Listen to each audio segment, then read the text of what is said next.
All right, here we go. Hello, everyone. Welcome back to another fantastic episode of the Reyes Reflection Podcast. You know, they say the best things in life are free, which has got to be true because we are always free to subscribe wherever you get your podcasts and follow me on the socials at I'm Nathanael Reyes. That's TikTok and Instagram. And if you like what you're hearing, please rate and comment on whatever platform you're listening.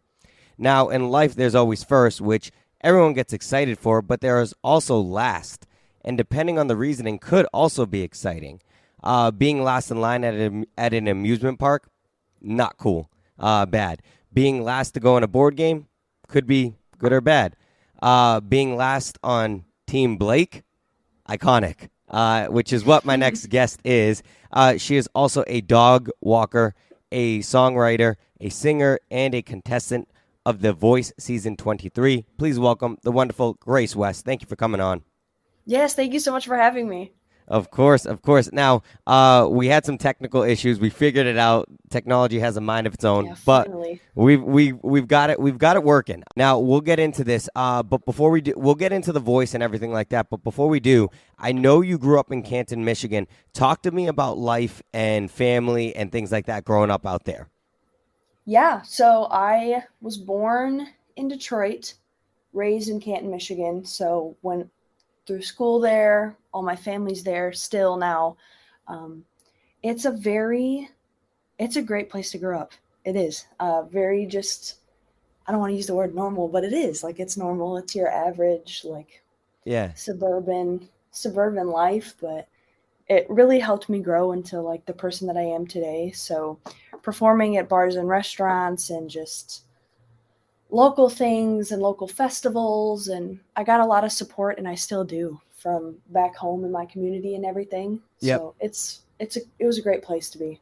Nice. In some of my research, I found that, did you know at one point it was the 29th safest city to live in the United States? Do you know? Wow. Yeah, and it's some You of say my at one point, though, that makes me nervous. What was that? All right, the last time that information was 40 years ago. Yeah. readily available was 2016. So I mean, Okay, that's pretty good. Yeah, That's pretty good. yeah, Yeah, it is. It's a great place to be. that's hilarious. So I saw on The Voice that you love to fish and you did a lot as a kid. I'm Yes, not a I did. fisher. What about fishing really made you love doing it? I don't know if there's just one thing specifically. It was just a fun way to get out in Michigan. You are surrounded by water. So Okay. you got the Great Lakes, and there's lakes all in the state, and I just grew up outdoors a lot. Yep. And it was just fun for me to be able to get out and spend time with family or friends. So yeah. I was never I did it once with my dad, had a very bad fishing accident and never went again. Actually, that's not true. I went one time. Yeah, fishing accident. I went one time with my friend in high school. But yeah, fishing accident. Let's just say my dad isn't a fisherman. Okay. And he didn't, and he was trying to cast. That's what you call when you're swinging it, right? Yes, Yeah, yes. okay. So he's swinging it, yes, when you launch it. so he's swinging the thing, and he's doing it manually, and he swings it back, and it goes into my knee. So No. Okay, funny story. Okay. So this was not inflicted by my father, but it was me. So one of the first times I was trying to do it, I was really little, and of course he was like, "Here, take it, figure it out yourself." I was like, "Great. Perfect."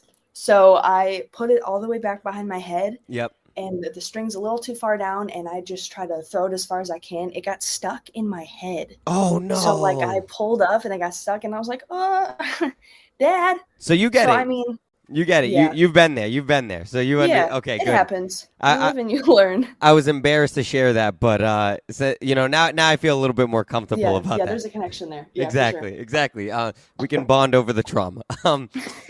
So present day, you're living in Nashville and you're working as a dog walker. Okay. So Yes. because of your love for dogs and dog walking. Okay, I have a dog joke for you. Okay, are you ready? Yes. How do dogs say they're sorry? Uh-oh. I don't know. How? Please forgive me. Oh, boy. Yeah. Love it. Love it. Oh Good man. little dad joke there. Yeah. There it is. I'm sure you hear them from your pops. So, Sure. transitioning now, you are living in Nashville, Tennessee. Is that correct? Yes. Yes, I am. Tell me about the transition into Nashville. When did you officially uproot your life in Michigan? So it all started when I was about 12 or 13. I was in a singing competition back home in Canton, and somebody in the audience sent a video of me singing to somebody that worked at a publishing company in Nashville, and they were like, yeah, okay, like she's a child, this is probably a phase, whatever. But as time went on, I just kept doing it because I was performing everywhere, trying to get as much experience as I could. And they're like, why don't you take a trip down, and just to sort of see how things are going. So I think I was 12 or 13 when I made my first trip down, and I would just come to this publishing company and watch people write and listen to people write, and sort of I would just sit in the corner like a weirdo, like sit in the corner and just watch people work to try to learn as much as I could. And as the years went by, I was just going back and forth, taking trips with my parents. And I was signed to the publishing company when I was 16. So I was still in high school when I really got the job as a songwriter there. So I would continue to make trips all throughout high school. And then after high school, my parents actually moved as well. So I graduated in May of 2021, and the rest is history. We moved down here, took everything, sold the house I grew up in, and just went for it. That must have been a tough transition. I feel like, like in everything in life, there's good and bad to everything. And the reason why I say this, because for a person like myself, I didn't grow up. I didn't have the pleasure of growing up in one spot. I moved, I want to say 15 times before I was even the age of 12. And so I can't, and I felt like that was hard. But I also know a lot of people who have grown up in the same house for, in your case, 18 years or what have you, and you sell it. And it's a very tough feel, I imagine, because it's something that you have just endless memories that you will never get back. And I read something one time on the internet that's like, anyone want to go into their old home and just talk to the new owners and say hey, do you like living here? How is it? Because I love living here. So that must have been a very tough transition for you, leaving what you knew. Granted, you were pursuing something you really wanted to do, right? Yeah, for sure. Yeah, but one thing about that, definitely. So, I mean, my parents, there's 3 siblings. There's 3 of us. We all grew up in that house. Where do you fall in line? I am the middle child. Yes, middle love. Middle child. That's what it is.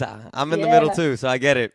Love to see it. Yeah, I'm not gonna lie. So we always talked about moving there and from making the trips and everything. And my parents loved it down here. I loved it too. But all my family's back in Michigan, and my aunt and uncle were down the street, and just everybody's still there. So not having that family here to go see all the time is one thing, and then leaving again, that house, all those memories and everything. I felt really, I don't know how to put it, I guess guilty. Yeah. Because I wanted to go, pursue my dream and go do this thing. And my parents didn't want me to, I'm in a major city fresh out of high school, right? Trying to figure out how to become a person. And I moved to a major city by myself. So they just wanted to be able to support me and to make sure that I was okay. And I'm super, super grateful for that. But there's still, there's that little bit of guilt, making that transition and leaving that house and leaving the area and their jobs and friends and family, and for something that, it's not like I'm not a, big brain, going to a big university and I've got all this going on. I'm just sort of going in blind and working as hard as I can, and it can work out or it won't work out. So there's really nothing promised. So it's a really big, it was a big risk for sure. It was a very big risk.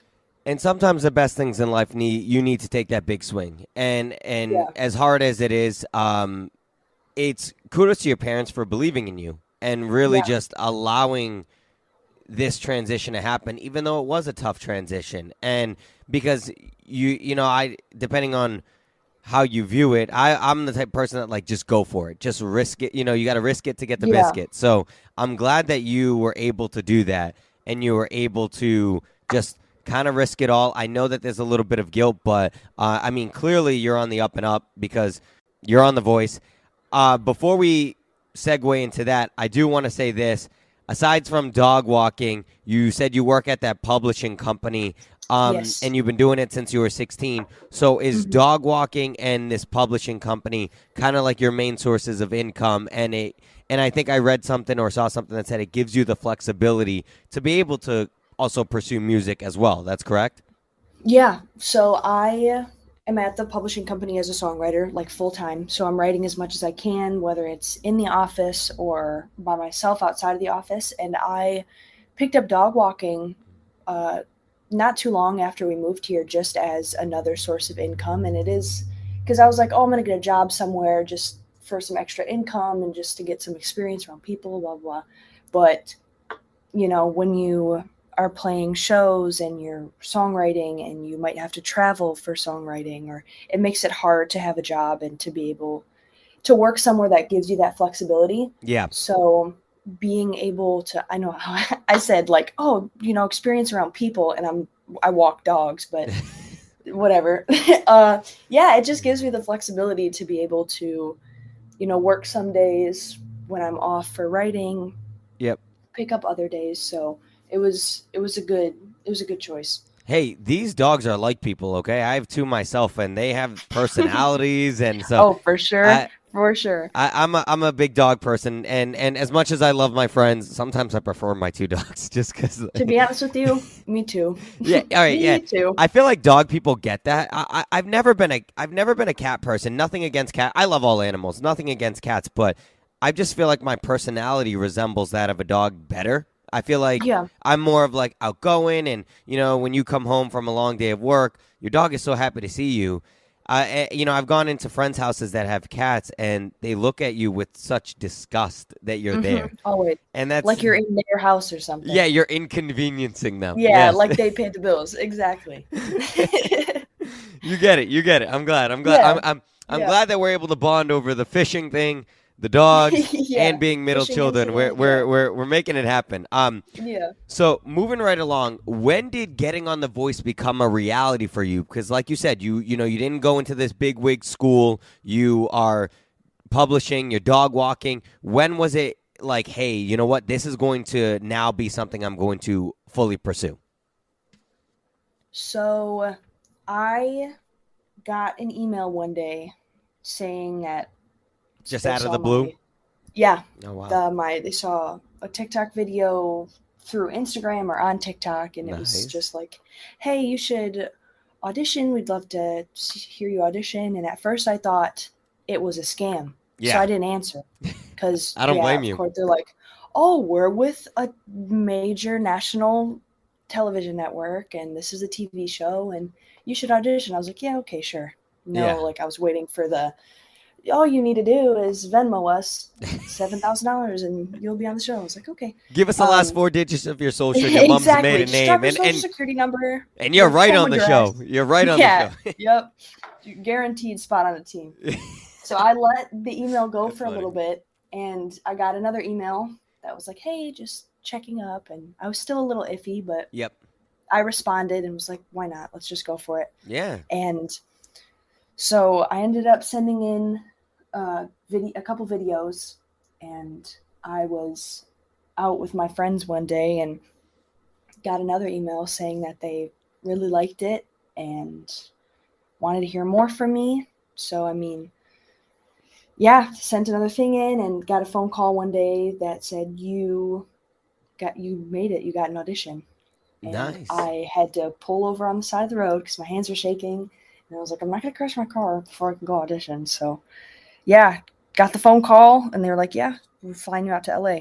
Wow. So it was crazy. Wow. So it was more like it just fell on your lap.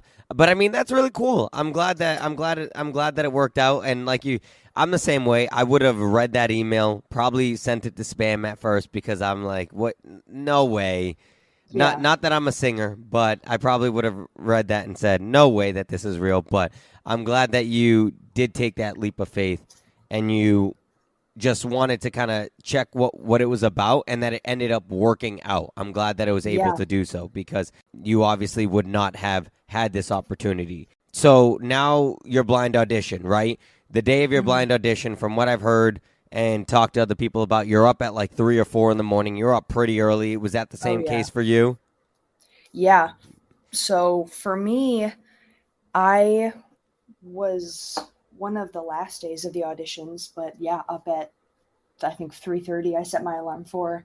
You get up, you do your hair, you do your makeup, just like decent enough so they can touch you up later, and Yeah. then you're warming up and warming up and warming up.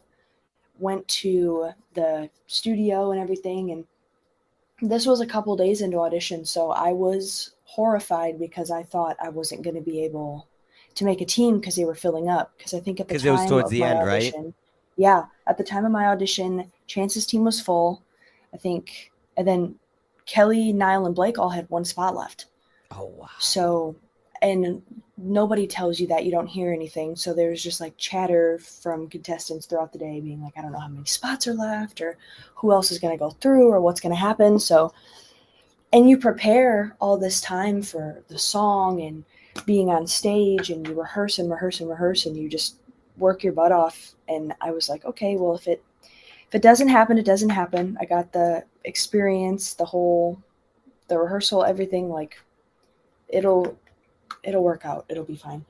But I got it. I made it up there before the teams were full, and I auditioned, and it worked out. Yeah, yeah, and you did great. You looked Thank amazing. you. Your Thank mom and you. dad were watching. Dad called you a superstar. Yeah. You sang maybe it was Memphis. Why did you choose that song? Because I know they give you a pretty extensive list of songs rather to choose from. Why did you choose that one specifically? So that one I had a lot of experience with. So I was out playing one night, and a group of friends were there watching, and one of my friends was like, "Hey, I want you to like add this song to your list. I really like it, and I think you'd sound great singing it." So I learned it, played it out, and I really I fell in love with it. And the more I was listening to it, and the more I was just around it, I really loved the song. And you did great. Like I said, you sounded awesome, and you sounded like you were on the radio for a few years. It was you were really Thank impressive, you. and I'm not just saying that Thank just you. because I have the pleasure of interviewing you right now. I thought it was awesome. You did a great job. Blake and Niall turned around pretty quickly for you. Then you finished. Niall did a pretty spot on impression of Blake, I want to say. Oh yeah. Oh Um, yeah. and then I think there was something unprecedented where Kelly literally endorsed Blake for you. I know that he's obviously big in a country. He's helped shape younger artists, much like yourself. Were there any other reasons as to why you chose Blake? Obviously, you couldn't have gone wrong if you chose Niall, but was there any Yeah. part of you that was like, hey, maybe I might want to choose Niall? I'm not sure. Like, obviously it's a split decision on stage. But why did you ultimately choose Team Blake? So going into it in my head, like that was my dream coach to have was Blake. Blake. Yeah. So I was just hoping and praying that he would turn around. But again, yeah, you can't really go wrong because they are four absolute giants. They're superstars. They've so much experience and they're all incredible and so talented. And so you can't, I mean, there's not a bad decision. There's not a bad pick. But going into it, Blake was for sure my number one just because yeah, that country music connection. Like Yeah. he's a member of the Grand Ole Opry. He's been doing this for a long time. He even said like when I was on stage, he moved to Nashville to work at a publishing company when he was 17. So he sort of knew just what I've gone through and what's That going on, path. so he knows the situation. Yeah, Yeah. because he's been there, done that. So I thought just his experience and him being, I mean, huge country artist and all the connections in Nashville and all the things he could help me with just as an artist or just developing just throughout the show, Yep. he would be the perfect pick. I think he has a bar out there too. Yeah. Yeah, Yep. the other day I was like, I really want to take a trip to Nashville. I feel like that's one place I've never been to. I've been to a lot of places, never been there, and I have a group of friends, and they and they all four of them, the girls, they're like, they make it a priority to go once every like year or 2 years or what Oh have you, yeah. because that's how much Yeah. they love it. They said they love the aesthetics, they love the music, they love being able to just walk down. And so I'm like, you know what, you sold me. Like I should definitely take a trip out there one time. But It's a great spot. It really, really is.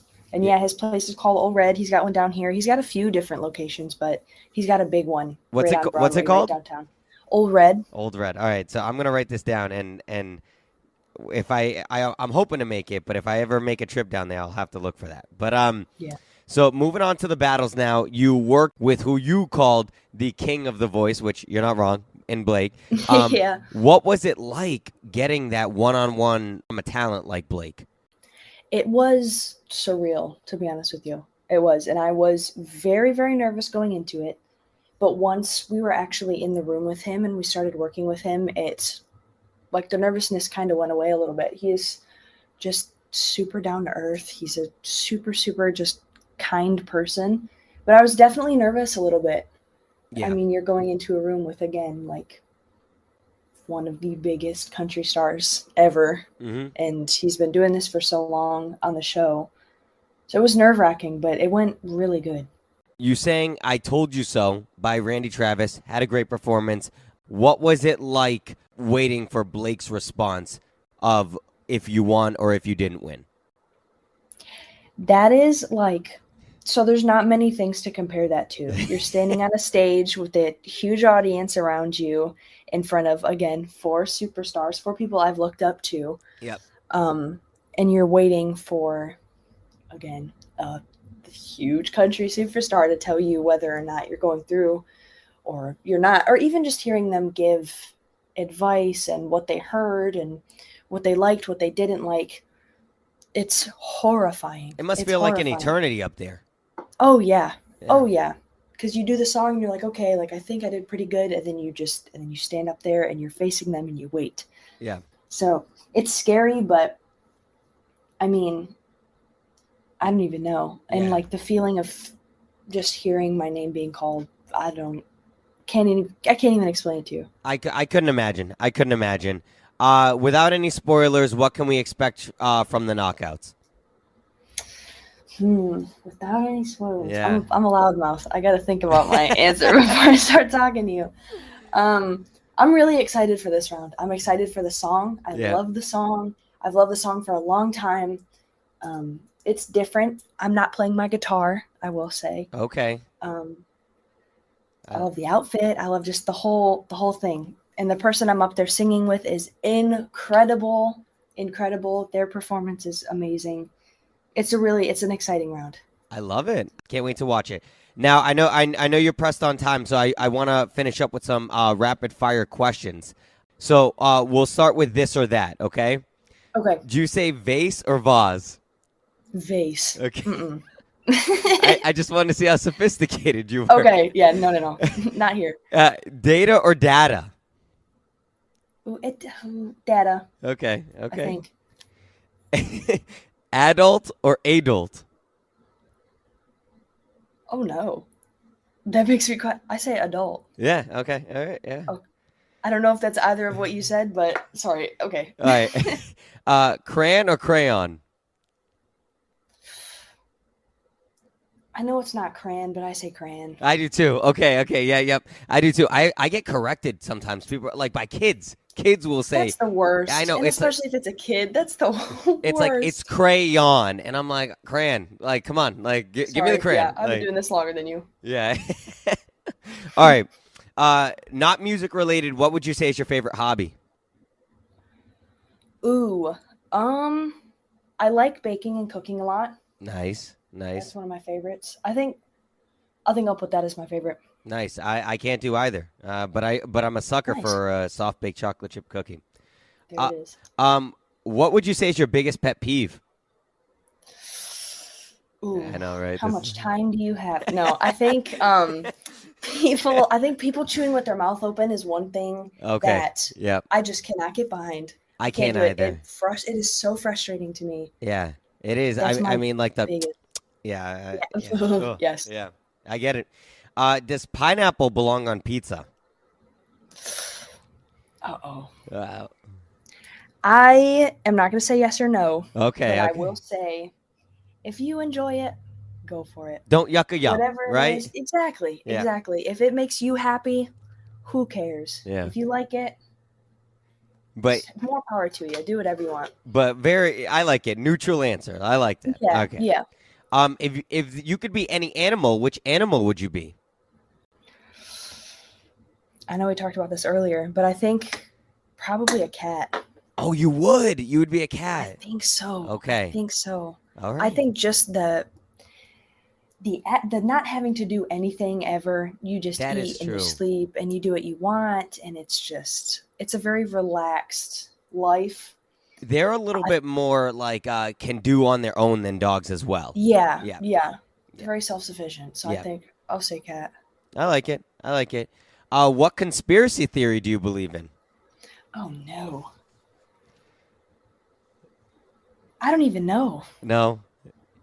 Aliens? Do you believe in aliens? Do you believe that we're do you I just you know what? We'll have to I know you're pressed on time. We'll have to come back at some point and have you Yeah, on the show and we'll do it I'll do again. some research and I'll find some things I believe in, I and I'll love bring them it.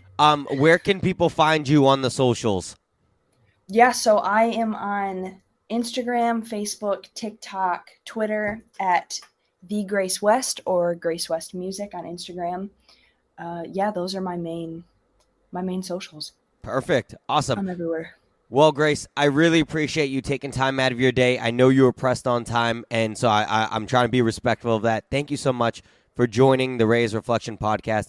You're forever a friend of the show. You have a fan in life from me.